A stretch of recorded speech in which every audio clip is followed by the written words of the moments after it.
Hello and welcome. My name is Steve Kessen. I'm the CEO here at Fathom, and welcome to our latest edition of our Remote Roundtable series.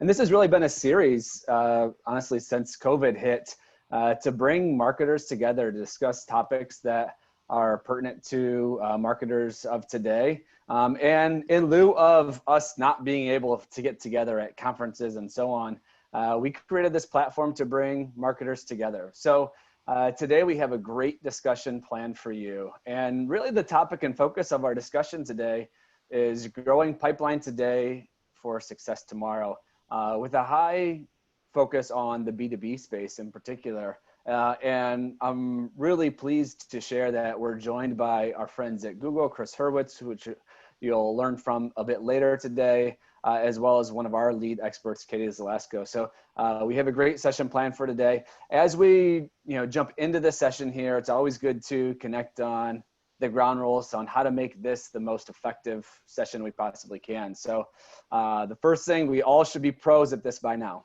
but mute and unmute as needed. We want you certainly to engage. And I also want to use this as an opportunity to invite everyone to share your video. As always, I know we're not all necessarily working in the most optimal scenarios, but it's always good to be able to put a face to a name. So encourage anyone that's able to share their video. If you do need any support throughout the session, go ahead and feel free to ask any technical questions in chat. And lastly, I want to really invite you to engage. This is not intended to be a one-sided Google and Fathom speak at you, but we want this to engage into a conversation. And really in the spirit of that engagement, sometimes it's good to get a sense for who all we're speaking with. So I'll give a brief overview of Fathom in just a moment, but I would love to hear from maybe one or two of you, maybe give a brief introduction and what you're hoping to get out of the next 55 minutes or so. So maybe I'll just call on someone just to get us started. So Lois, would you mind giving a brief introduction as well as what you're hoping to potentially get out of the conversation today?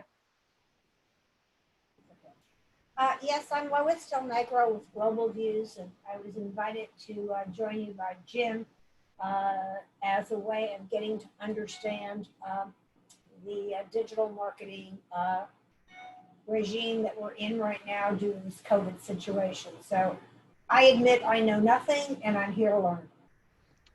Well, we are so delighted to have you. It is a very interesting world we're all operating in, and I know we're delighted to share a lot of trends that we've seen in the marketplace and beyond. So great to have you.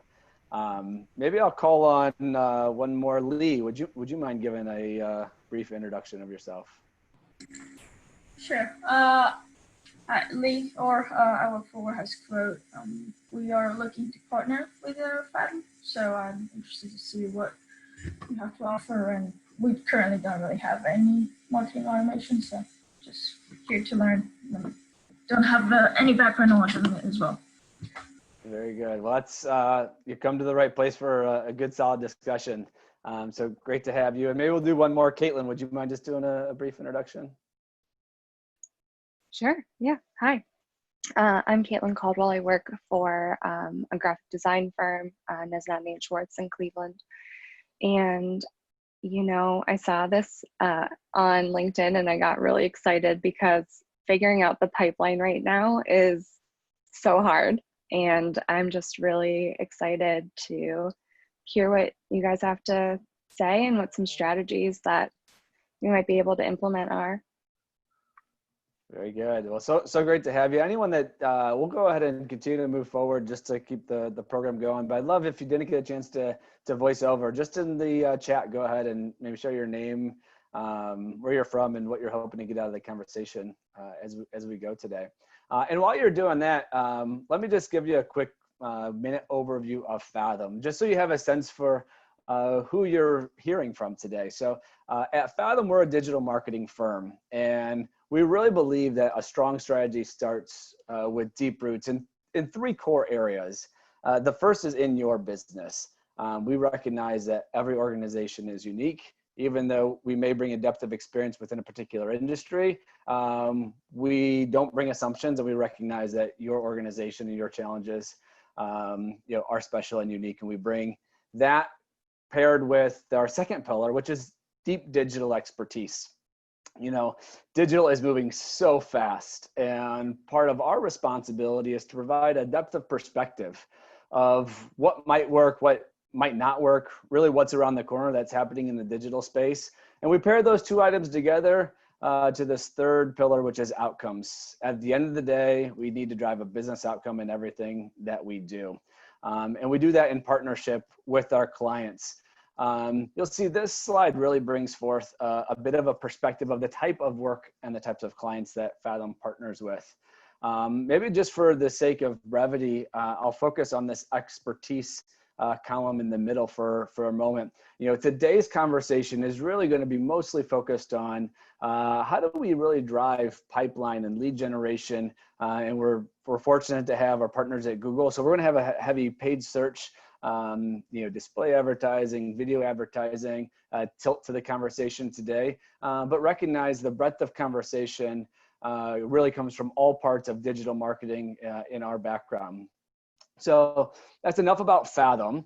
Let us move forward into the conversation here. And the format, the way it's going to go here is we're going to have a brief, say 8 or 9 minute quick take, followed by really interactive discussion. So feel free to jot questions down, put them into the chat as they come up for you, and those sorts of things. And delighted to be joined by two esteemed panelists here. The first, I'd like to introduce Chris Hurwitz.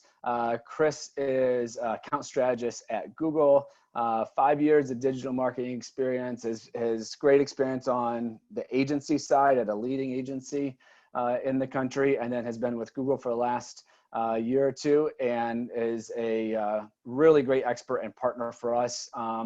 Ton of experience on the B2B side, and he'll bring that forth today. And he's joined by Fathom's very own Katie Zelasko. Katie's our director of paid media. Katie brings around 10 years of experience across big agency as well as big brand side. We're delighted to have her perspective joined in the conversation today. All right, so that's enough setup. Let me transition now over to Chris to give us a quick take on some of the things that we're seeing in the market today. Yeah, thank you. Let me just share my screen really quickly. Cool. Can everyone see the deck I have up? No? Yes? Not yet. Not yet, Chris. Not yet. I don't like that. We're sure it's coming though. Yeah, got it. See, I'm used to Google Meet.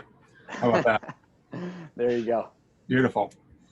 Awesome. Well, Steve, thank you so much for the warm introduction. As Steve had mentioned, my name is Chris Hurwitz. I'm an account strategist at Google. So basically I help out with planning and strategy for Fathom's top clients, and also help out on panels like this when I am invited. And today I want to talk to you a bit about how do we build a pipeline for today and future success. But before we get into the future, let's kind of like look at the past and look at some trends of what's happened. So during the 01 dot-com recovery and 08 Great Recession, this is analysis done by Deloitte, looking at advertisers that decreased their investment during these two time periods, and advertisers that remained steady with their investment or increased their marketing investment, and then did an analysis of the revenue growth in the years following, and found that the advertisers that actually increased their investment saw greater revenue growth in the years following these two economic downturns. So kind of some reasons just to illuminate why this may have happened. Specific to our channel, what we've seen is that clicks are on sale. So what I mean by that is cost per click, or CPCs, have decreased across Google, but specific to B2B verticals since April are down around 20% year over year. So that's kind of really due to the fact that competitors have dropped out. We saw right when COVID really hit and people started to work from home, there was a lot of uncertainty and people started to pull their marketing dollars. So competition really dropped out. People have come back, but the CPCs are still down. But what is interesting is that even though competition has decreased, we're not really seeing that search volume is down. On the contrary, across these same B2B verticals, search volume is actually up 32% year over year. So while the competitors might be out, the people are still searching for your products and services. So that's an opportunity for you to control the narrative and stay top of mind. And maybe these these consumers aren't looking to purchase just yet. They're just starting the research phase, but being there now when they are researching helps you to be in the consideration set when they actually are looking to close on a deal. So I understand that during any kind of economic downturn, the first budgets that are usually cut are marketing dollars. So we have to be very, very smart with our investment. And I want to tell you about two things and about a specific story from a client of ours called Circle CI and what they did to make sure that they were being as efficient as possible with their marketing dollars. The first thing is implementing offline conversion tracking. Basically what that is pairing your offline CRM data, your sales data, with Google Ads platform and really integrating all of that data into Google Ads. So you're not just optimizing towards conversions that are maybe like somebody downloads a white paper or someone requests information or they submit a lead, which are all great conversions that you need to be tracking, but they're probably not the conversions that are driving your business goals. So focusing on the conversions that actually are driving business goals and really focusing your dollars there is key. The second thing they did was leverage automation and machine learning through Google Smart Bidding. So by taking in all this great offline data and then leveraging smart bidding, which is taking in millions of different data points, they were able to really use machine learning to optimize towards the conversions that mattered and drive towards a target cost per acquisition that worked for them.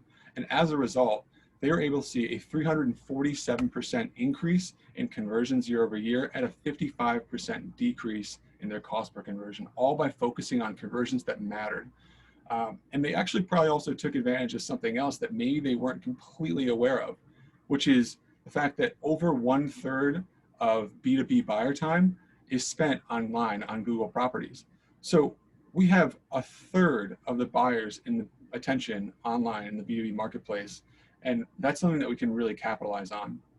And that's on both search and on video. So from our findings, around 71% of these sales cycles began with a generic search query, something like HR platform.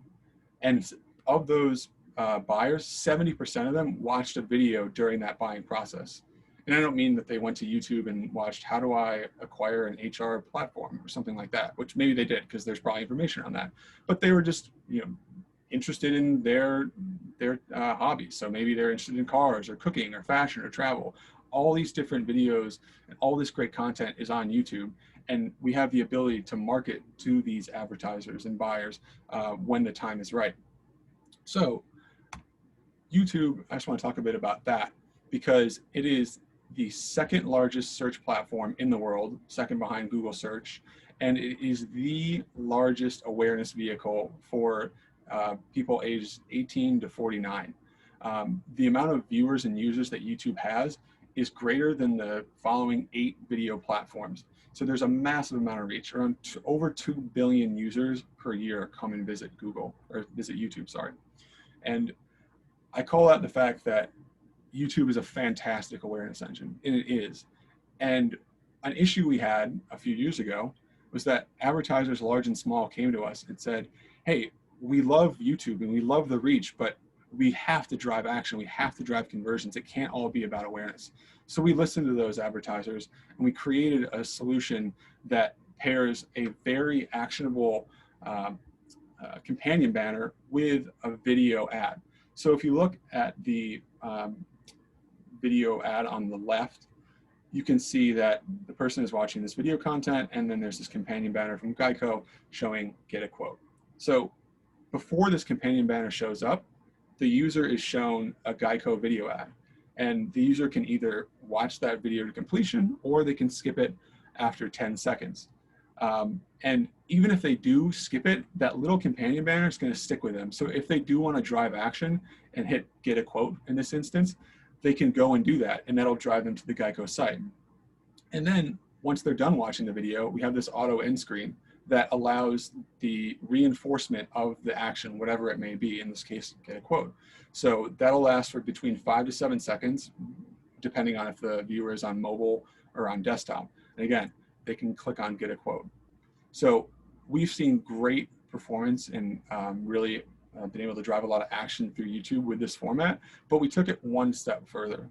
And we created a beta which allows advertisers to integrate a lead form directly into the YouTube platform. So instead of just clicking get a quote and going to advertiser's page, they can actually submit a lead form directly through YouTube, which is integrated into your CRM platform. So the person can fill out their name, email, phone number, and zip code, and that it's all tied into your CRM. So you have this lead information, and it's very seamless. And to make it even more seamless, if a user is already logged into a Google account, all of this information is auto-populated, just making it as easy as possible to ensure that the leads are being able to capture, and then your sales team can go and act on these leads. So I would be remiss to not talk about search because, as I said, YouTube is the second largest search platform, but Google search is the largest platform. And I'd also mentioned that 71% of the B2B sales cycle starts with a generic search. So we created a format that is very similar to what you just saw on YouTube, where either through an ad or an extension that shows beneath an ad, someone can click and fill out a lead, which is then the exact same lead that you saw on YouTube, and that is integrated directly into your CRM platform. And this can all be done through Google search. So I know this is a lot of information. You might be saying, okay, Chris, this all sounds great, but we're pretty new to digital marketing and we don't really have any videos. I would love to take advantage of YouTube, but I just don't know how we could possibly do that. So we've heard all of this, these recommendations and taken in all this feedback. And we don't want video asset, the lack of having video assets to be a barrier to entry for YouTube. So we've created some free solutions that allow advertisers to either upload their images, their image assets and text, and have a video asset created within a day for free. And that can all be done with partnership of Google and Fathom, just getting you set up for this product. Or let's say you do have some video assets that are on your site and they're old and you don't really think that they're optimized towards running on YouTube. You can send those video assets to Google, and we have an internal editing team that will take the assets and kind of edit them to make sure that they work for our platform, because we don't want garbage on our platform. Garbage content doesn't perform well. And by taking your video assets, we can make sure that your brand is being shown both audibly and visibly in the first 6 seconds, that there's a very clear call to action, and that there's a good story arc, and that call to action is really being reinforced throughout the entire video. And again, this is all free and can be ready in a day, and through the partnership of Google and Fathom, we can get that set up for you. And then we have one more step. Let's say you do really want to get into video and you want to start creating some assets from scratch. We have a solution where we can partner your creative team with a creative agency that will create videos for you. And they can do that for a fee of around $500 to $5,000 plus, depending on the complexity and the amount of videos, and the turnaround time is around 3 weeks to 3 months, again, depending on complexity. And then once those videos are created, they're yours to keep, and you can run them across YouTube or any other video platform, but they will be optimized for our platform. So that is just another way that to make it easier and really cost effective to get involved with YouTube. So before I just end this, I wanted to talk about one more thing, because I did mention offline conversion tracking. And a lot of people are like, okay, this sounds great, but how do I get started? So we have specialists at Google that can work with you and the Fathom team to get offline conversion tracking set up. They can work with your analytics team and figure out all the back-end connections that need to be made to ensure that this data is porting over from your CRM directly into Google Ads. I don't want to go too much into the technical aspect, because one, that will derail the conversation, and two, I'm not a technical expert on this. But I did want to share this slide because I wanted to get your minds thinking about all the different conversion touch points that happen past somebody downloading a white paper or filling out a lead. So this is just an EDU example. And on your right here, we have a request for information, which is all done online. And we have the value set at $25 to your business. But then we have these 3 conversion touch points that happen offline that might be sitting in your CRM and that aren't currently being utilized for your bidding and your marketing efforts. So first one here is somebody starts an application, maybe they got reached out to by a salesperson, then they got an email, and then we can value that at $50. Then the person completes an application and now the value has gone up 4x. And then let's say that person who's completed an application is looking to enroll and they actually enroll, and now that value is $5,000. So through this, we can, again, like I said, pull in all this critical, valuable conversion data and optimize towards that.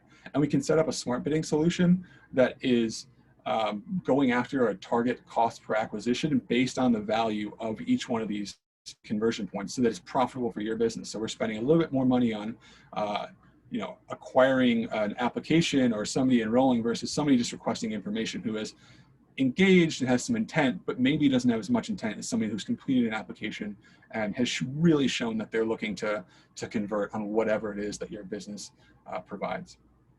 So that is really kind of what I want to talk about, and I'm really happy to discuss this in further detail for anyone that is interested in learning more about any of these things that I discussed.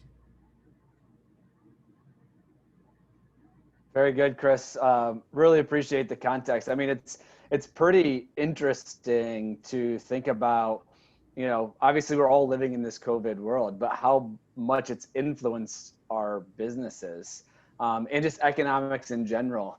I mean, Lois, you brought forth kind of this finance background, and it's fascinating to me where you think the way the economics are working, right? You have advertisers pulling out, so it's cheaper than ever to reach people. You have more people searching than ever, 32% increase.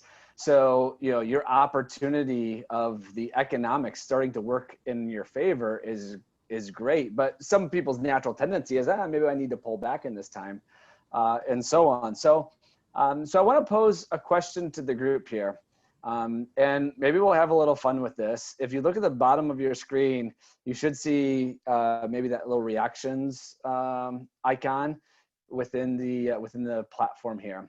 And I want to ask a question, and just give me a thumbs up on the reaction icon if this applies to you. This year is different than what we anticipated in a lot of ways. And we're talking about building pipeline and driving business for ourselves. How much, or maybe I'll ask is, have you had to change your go-to-market strategy and your pipeline building techniques as a result of COVID? So give me a thumbs up if that has been your scenario.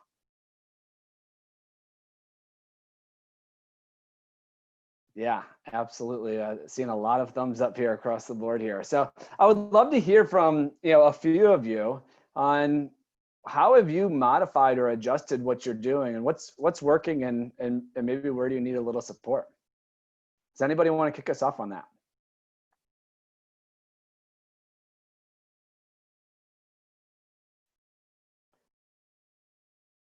Ian, why don't you kick us off on that? So I'm really here to listen, to learn about the industry, see if I can support my clients, maybe even refer to Fathom. So I noticed something. Some of my clients are starting to be a bit more active on social media, posting videos, posting things about what they're doing with the customers, and even about the culture. This seems to be more active now than before, but I don't know what they're doing in paid media. I can't tell what they're doing.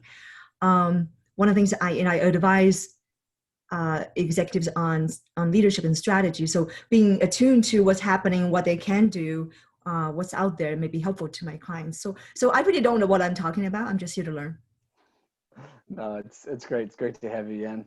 Carrie, how about you? What about in your business? How are you adjusting strategies, or what are you learning as a result of trying to build pipeline in this interesting dynamic we're operating in? Sure. So we have experienced a lot of change in our marketing department internally at ERC this year. So we're really starting down the path of strategic digital marketing and integrating that more with our sales culture. So we're pretty early on. I think if there's one thing that I know for certain right now, it's that we need a larger audience. When I initially engaged Steve in talking with the folks at Fathom, I said, we keep going to the same pond and fishing. And someone else said, it's actually a puddle, Carrie. So we need, we have a lot of great customers and we have a lot of repeat business, but we have the opportunity to really grow it. And alongside that, we're reformatting a lot of the services and the ways by which we deliver learning and development solutions to organizations. So that's where we are in our journey. No, that's great. Maybe I'll tap on Katie here. Katie, I'd love for you to bring a voice to what do you see just some of our clients doing as they're evolving through this COVID world and beyond on what they're doing to build their pipeline and grow their business. Sure, thanks, Steve.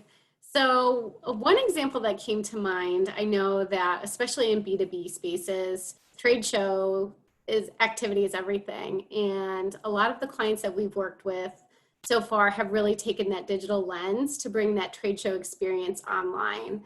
And the way that we've helped to amplify some of that presence is through our paid media efforts. So think about, things like paid social or even some of these lead gen activities that Chris just mentioned have really been helpful to us in terms of making sure that we're building that pipeline, increasing our attendance, and hopefully really deepening the engagement from the brand beyond just that virtual experience. So that's been really helpful for us. And Carrie, specifically, as you're talking about, building your audience, this is where we've found success in terms of kind of remarketing those individuals post-event and building larger plans around how can we engage them based on the topics that we've discussed or addressed, and even provide sequential messaging. So you can do that through YouTube, you can do that through other ad formats, but the virtual experiences for trade shows has been a really key success for us. And then secondarily, I know, again, Chris touched on this with the lead extensions, but this has just been our gateway point where we saw great success right off the start. As we're building our audiences and trying to figure out that right message, we tested the lead extensions and saw a 20% uplift for one of our tech companies that we work for. So really excited to see the results there. And Chris, I would love to just continue the conversations on how we can bring that onto YouTube and just continue to remarket those individuals following the lead extension experience. Yeah, I'm really glad you brought up the remarketing point of view, because I did want to touch a bit on audiences. So when you have a video ad running on YouTube, you can actually create a remarketing list of users that have actually viewed that video as an ad and then target them in your search campaign. So you're bringing them further down the funnel, which is, I think, a great way to even drive more action from YouTube.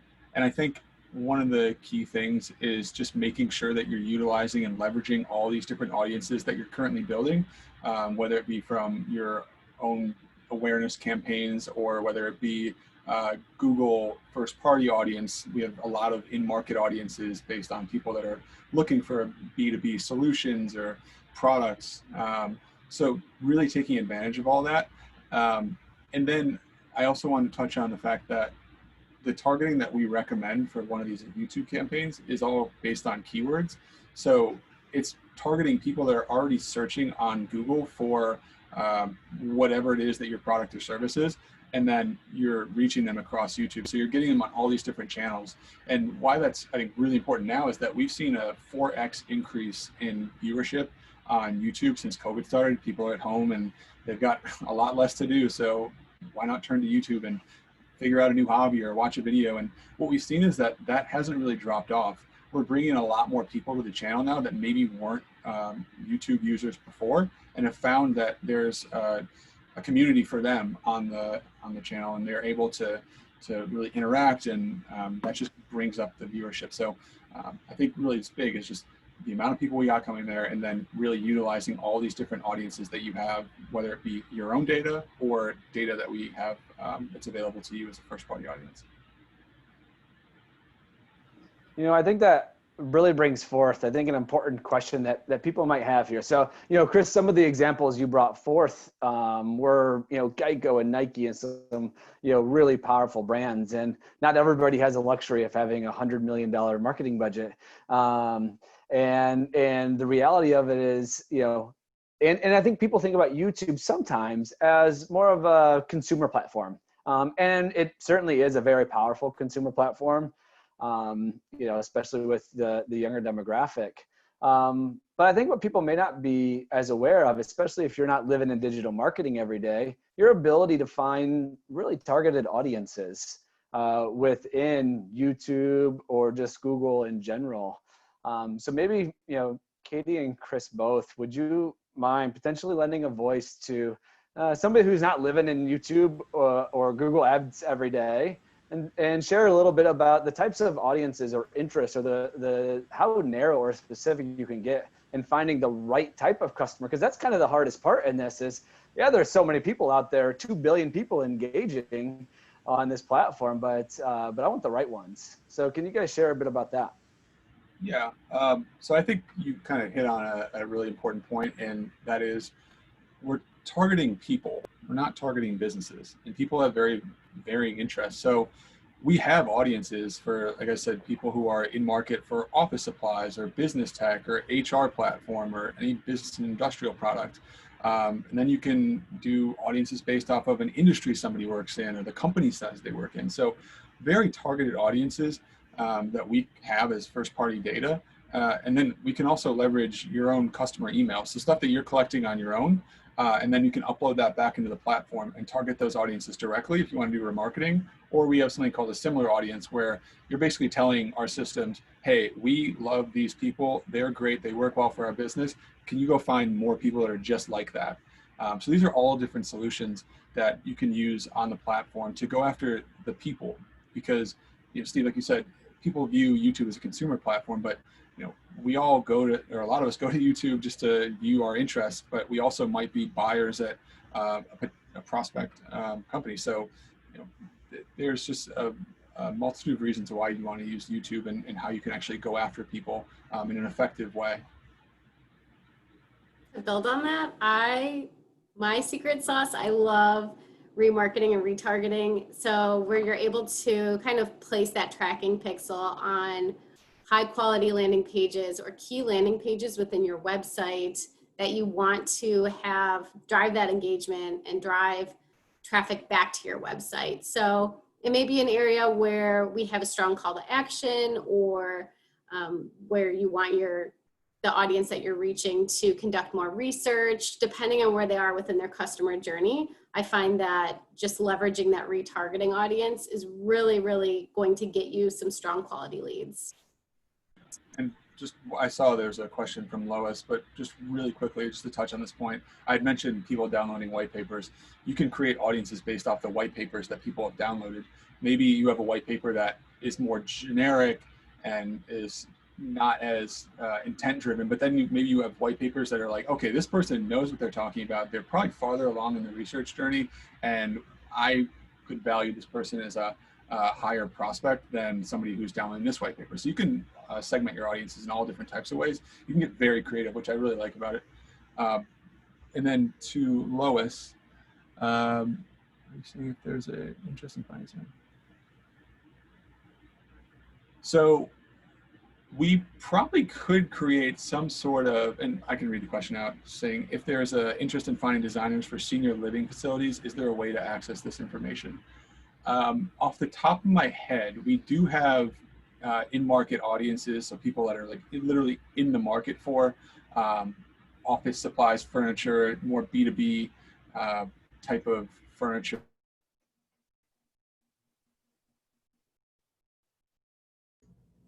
Oh, did we lose Chris? Looks like we may have lost him.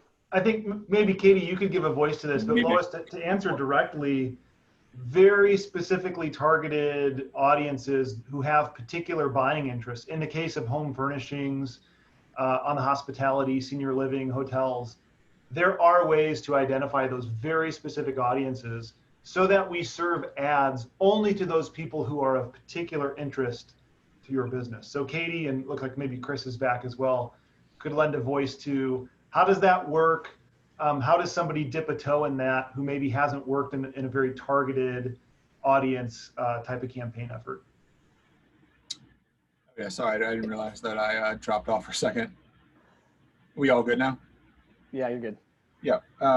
So yeah, I can just restate that. But basically, as Jim was mentioning, we have a lot of different audiences, and to the point about furniture, we have in-market audiences, so people that are actually like in the market for certain types of furniture, and more business-focused buyers. And then we could leverage really what we call like a combination audience to try and get as targeted as possible for somebody that is looking for furniture for a senior living facility. So that is probably something that would be possible. And then, like I said, you can upload your own customer emails and do a similar audience to say, I want to find people that look like this. So you're doing prospecting rather than just remarketing towards these users. Katie, would you mind just going one level deeper? I think that's great, Chris, but maybe speaking about the different types of audiences that you can bring forth out of Google and the interaction if somebody searches something maybe within Google search and how that plays into them potentially being an audience as it relates to YouTube. So there's lookalike audiences. What are lookalike audiences? How do those work? Maybe you can talk about in-market audiences and you know, then kind of search intent audiences. So can you maybe decode all three of those for us? Sure. So search intent audiences, think about the keywords that your users are searching for. So exactly as it sounds, what are they searching for? What are they intending to do as they're conducting their research? So making sure that we're targeting them with the queries that they're looking at. In market, I know that Chris just really dove into that, so I'll quickly touch on that, but Google has a variety of topics, interests to really target those audiences based on what they're in market searching for. And then we have a different variety of layering into those lookalikes. So you can essentially create what I would, think of a mirror. So if you're looking into a mirror, you want to create an audience that looks exactly like the audience that is converting for you. So that's really a nice opportunity for you to tap into that high quality lead for you. And then again, as Chris just mentioned, with the first party data and your CRM, your audience, where you can layer in, if you have specific segmentation within your email database, we can create separate campaigns so that way you can create customized messaging to hit those right audiences. And again, that's very specific, but again, you could probably create lookalikes from that group of individuals as well. Yeah, so I mean, lookalikes is a really powerful tool to, hey, maybe you take your customer list and you say, hey, let's find people like this. And that's the neat thing about the power of, machine learning. Sometimes, machine learning is kind of a nice term that people don't really understand. Well, how does it get applied or applied in marketing? Well, this is one of the most powerful ways it gets applied is helping pull all the data points from the entire Google ecosystem to help find other prospects that look just like your audience. I want to bring forth a couple of the questions that have come through in the chat.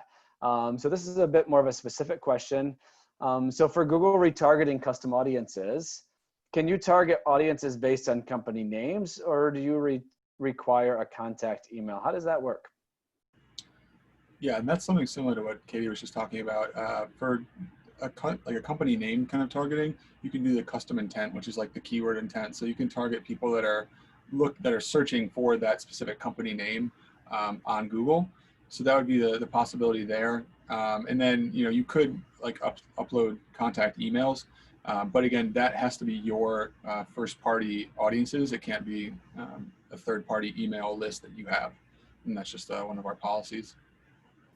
Another option to consider too, I know that that's specific to audience targeting, but if budget allows, considering a competitive conquesting campaign where you're actually leveraging your competitor terms and you're bidding on those. So you're allowing your brand to show up on your competitive terms. So that's in addition to looking at the audiences and just very tactfully speaking specific to search.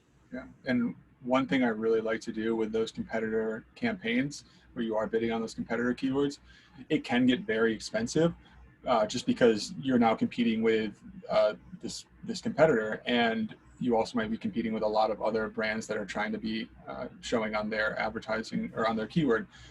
So you can create a campaign that is targeting people that are looking for that specific competitor keyword, but have also been to your website.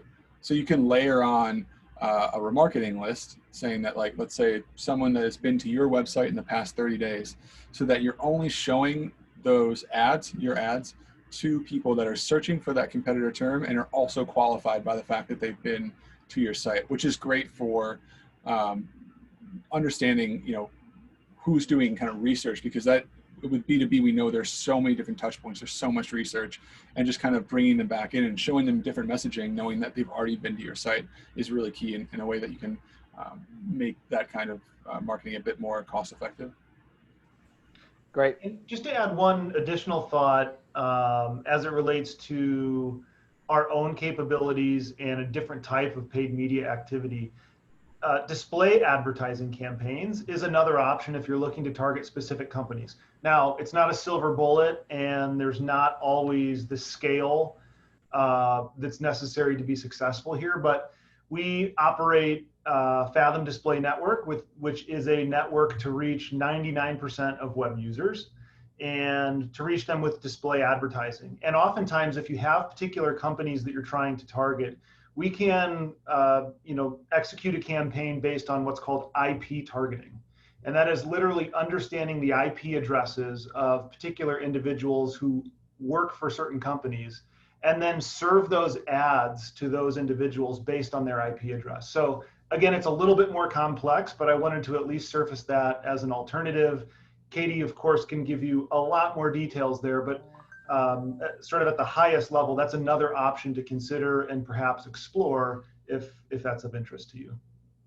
I think one key theme is coming to the surface throughout this conversation is the level of sophistication around targeting is, I would say, significantly higher than certainly the general public understands, as well as a lot of marketers. And I think Google has been a leader in bringing that sophistication into the marketplace, and it's really helped drive business results for us and our clients, quite honestly.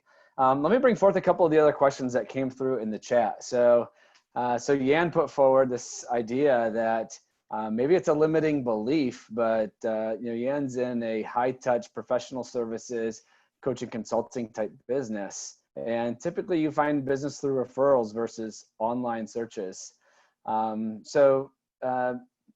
Maybe Katie, can you offer a bit of a perspective on, hey, this is a kind of a considered purchase, longer type journey that somebody has to engage with somebody in professional services, and how might you see paid advertising potentially supporting something like that?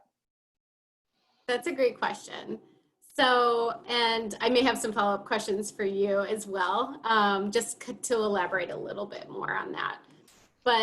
And I guess taking it the next step further is just understanding how aware your audience is of your brand and making sure that not only through paid, but organically, that you're showing up first. So I think that just having that larger conversation around where does your brand stand in the digital space to really help influence and inform a larger paid media strategy.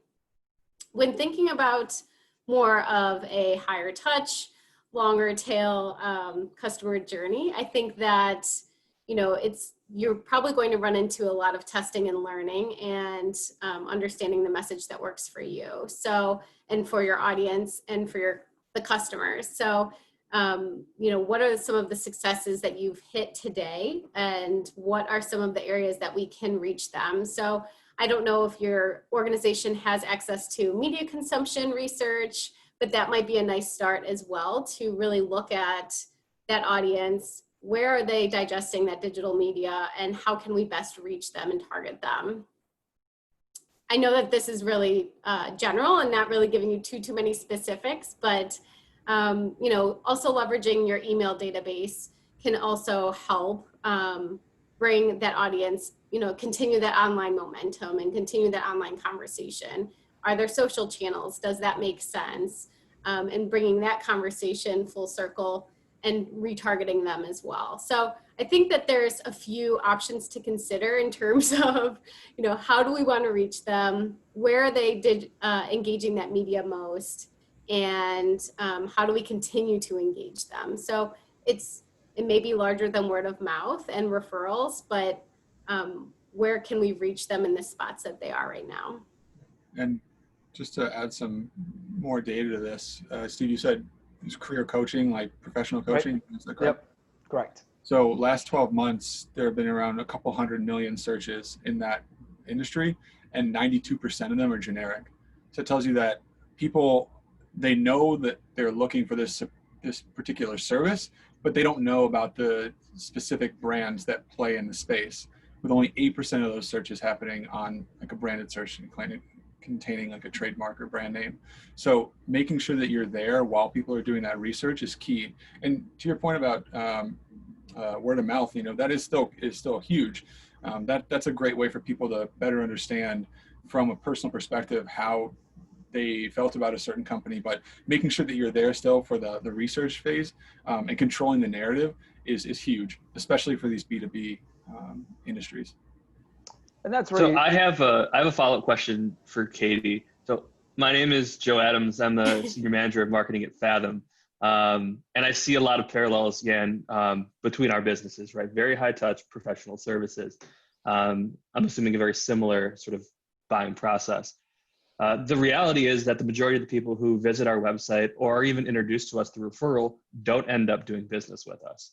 And so I'm curious, Katie or Chris, when those people have a need in the future, what can paid opportunities do to make sure that we're top of mind in that moment? Whether or not they raise their hand and say, Fathom, I'd like to work with you, what can we do on other digital properties to make sure that they start thinking about us in that moment? That's a great question. So I would assume at that we've already engaged them, so they are aware of us. So that might be a nice opportunity to bubble up that and re-message or remarket to them with a brand specific message and almost as a reminder of why they first considered Fathom or why they first considered this brand, and bring them back in and just kind of tie in a little bit more of that emotional element. I think that because they already have that brand awareness, what can we do to consider or push that consideration through some of our messaging? Yeah, and I think remarketing is definitely key, but I also think it'd be interesting to remarket those users with a landing page that contains maybe a case study or something that you're doing currently to show, okay, this is the cool stuff that Fathom is doing, and this is how we could potentially help you, especially if you know the business that person operates in, the industry they operate in, and maybe sending them to a landing page that's curated specifically to that industry, so it's as relevant as possible. All right, I want to jump in. We had another question come through. Caitlin brought forth a question that says, hey, what are some best practices relating to running paid media campaigns? So if you're running campaigns to a particular audience, how long do you let it run for? How long should you expect to let it run until you get ROI? When do you adjust? How do you determine when and how to optimize? Can you lend a voice to that? For me, I think, of course, every industry is a little different. But in terms of optimization, I think that depending on the tactics and the levers that you're pushing and pulling on, you should be able to have some instantaneous results. Anywhere from 3 to 5 days should really help to inform some of the optimizations that you're making. I think this also goes to the way you have the campaign set up, and if you're considering building it in a way that you are testing those audiences so you can get the audience specific output in order to inform the recommendations and optimizations that you're making. Yeah, and I think if you're leveraging machine learning and auto bidding, those solutions are constantly optimizing. The biggest thing is just kind of what Katie was talking about is the amount of data that's coming through. If you're getting a ton of views and clicks and engagement on an ad, and over, let's say, a week or two, it might make sense if you've collected enough data to like drive statistically significant findings to then maybe review the results and then move on and use the learnings from the test to iterate into new ads or new audiences or new campaigns. But if you find that you're just not getting as much engagement, then you might have to wait a little bit longer. So it really is going to vary based on the engagement and when you can learn what you've set out to learn. Because ultimately, I think anytime you run an ad or a campaign, you want to have some sort of assumption and some sort of testing protocol set up so that you can continue to iterate and actually effectively optimize based off of your learnings. Very good. So we're running close to the top of the hour here. I want to create an open space. Any other questions that have come to mind for anyone in attendance today that you want to ask before we wrap up our session?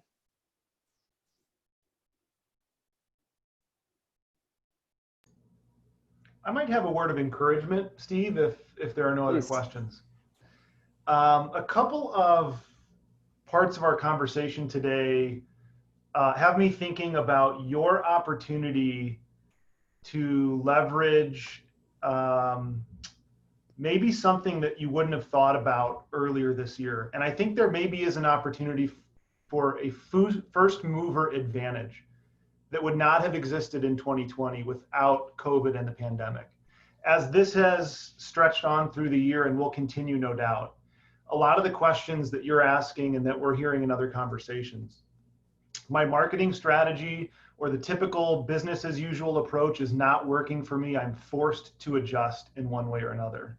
And while that's difficult, it's also an opportunity to recognize that you and your competitors probably are thinking about the same thing in terms of what do I need to do next? And that individual and that organization who takes advantage of the first step as that first mover to do something differently in the industry to reach the new audience that you haven't reached yet, to extend a conversational relationship with an existing customer, you might have tremendous success moving into 2021 because you took that first step and got the benefits of first mover advantage. So just an encouragement to be bold, be courageous. It may be uncomfortable to take this first step in doing something that you're not accustomed to, but there are plenty of good partners out there who are willing to walk with you through that. Google, of course, is one of those partners. Fathom can be one of those partners. And we know there are lots of other external partners and experts who offer that as well. So I would just encourage you, business leader to business leader, marketer to marketer, take a step, take advantage of first mover advantage that you wouldn't have had normally, and do something interesting to really drive impact for your business. Fantastic way to sum it up, Jim. As we wrap up, I just want to say thank you to both Katie and Chris for joining us, lending your expertise. We covered lots of ground today across all components of paid media, changes that are happening in the market, and so on. I'm sure each of them would be happy to have further dialogue with you. If you do have any questions, we'd be happy to support. Thank you all for joining us today. Hope you enjoyed the session and look forward to seeing you at the next one. Thanks. Take care.